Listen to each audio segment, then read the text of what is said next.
Well, there's a bright side. I hear great things about Cells at work. Overlord Season 3 is coming along, and there's a Chinese anime that looks fascinating, but you know me, I always prefer to watch things after completion.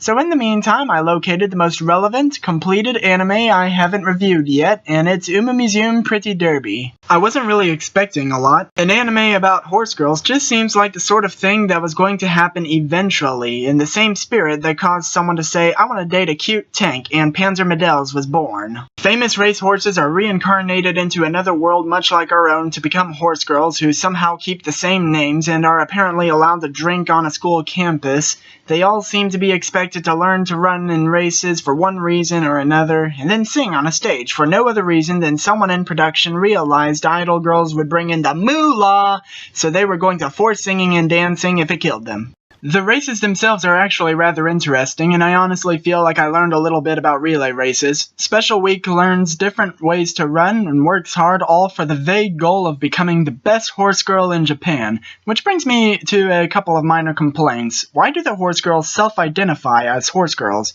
Granted, the problem isn't near as bad as it was in that Nekopara OVA, but they live peacefully among humans with no signs of racism. Why aren't they just called girls? Maybe I'm being too picky there, however, we can certainly agree that the lack of horse guys is weirder. There are human males and females, and given the premise, it would make sense for horse guys to appear eventually. So either they were all sent to the glue factory, or Musume desperately wants to be a cute girls doing cute things anime.